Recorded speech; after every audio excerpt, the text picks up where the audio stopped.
Top quality और consistent performance के लिए सिर्फ सिल्वर पंप। टॉप क्वालिटी और कंसिस्टेंट परफॉर्मेंस के लिए सिर्फ सिल्वर पंप, नाम याद रखना। गेल्या 15 ते 20 दिवसापासून नांदेड जिल्ह्यात अवकाळी व मान्सूनपूर्व पावसाने हजेरी लावली आहे। त्यामुळे शेती पिकाचं प्रचंड मोठ्या प्रमाणात नुकसान झालंय। आता मी नांदेडच्या उमरी तालुक्यातील सिंधी शिवारात आहे। आपण बघतोय या शेतकऱ्यांच्या आहे ते 3 एकर क्षेत्रावर उन्हाळी ज्वारीची पेरणी केली होती। आता ही ज्वारी काढण्यासाठी आली होती, मात्र सातत्याने सुरू असलेल्या पावसामुळे ही ज्वारीचं पीक जे आहे ते संपूर्ण काळवंडलं चित्र या ठिकाणी आपल्याला पाहायला मिळतं। नांदेड जिल्ह्यातील इतर भागातही मोठ्या प्रमाणात शेती पिकाचं नुकसान झालंय। खरं तर यावर्षी अवकाळी पावसामुळे शेतकरी हतबल झाल्याचं चित्र आपल्याला या ठिकाणी पाहायला मिळतं। शेतकरी आर्थिक अडचणीत सुद्धा यामुळे आला आहे।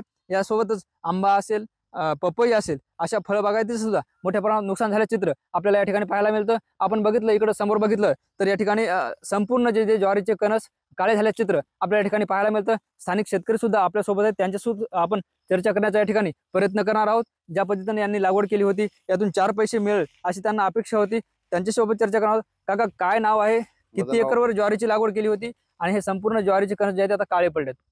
माझं नाव प्रल्हाद पुयड नागोबा। हे ज्वारी 3 एकरवर पेरली।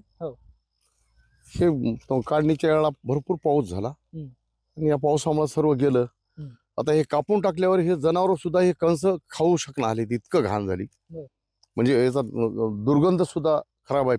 पीठ हे सारं हे बा हा तर आता निसर्ग होय, आता पर्याय नाही आता शेतकऱ्याच्या पुढे। आता हा एवढे खर्च करून एवढं हाताला आलेलं निसर्गानं घालून टाकलं, त्याच्यावर आता काय करू शकता आम्ही?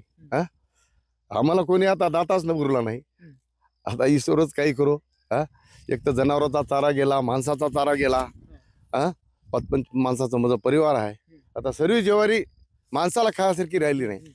हा बरं, पंचनामे झाले का? काय आर्थिक नुकसान भरपाई भेटावी अशी अपेक्षा आहे का? नाही बा, पंचनामे झाले। कोणतरी ते शेतकरी अधिकारी म्हणून कोणतरी आला, फायला तिथून रोडून काय हरकत नाही, काय हरकत म्हणून तिथून निघून गेला। ते मी म्हणलो बघ जल बाबा कसं आहे काय नाही। कोण आलं की मला काही त्याचं नाव माहित नाही। आणि हमेशा आम्ही शेतात राहणारे माणसं, आम्हाला काय त्याचं तेवढं नाव फलाना साहेब थोडंच माहित आहे, काही माहित नाही साहेब। बरं, याला लागवड खर्च किती आला होता? लागवड खर्च जवळपास एकरी 6 ते 7 हजार रुपये आला। या शेतीला 21,000 रुपये खर्च आला टोटल आवरेज। बॅगा, खत, पाणी, मशागत, इंधन, ट्रॅक्टर सर्व। आज आता 2 रुपये सुद्धा हाताला यासारखं नाही। निश्चित आपण बघतोय हे शेतकरी होते, ज्या पद्धतीने हे कणस दाखवले, संपूर्ण कणस जे आहे ते काळे पडलेत।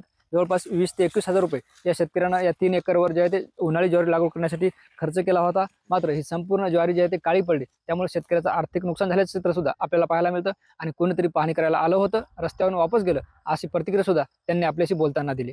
ज्ञानेश्वर लोंढे, ट्यून मराठी, सिंधी, नांदेड।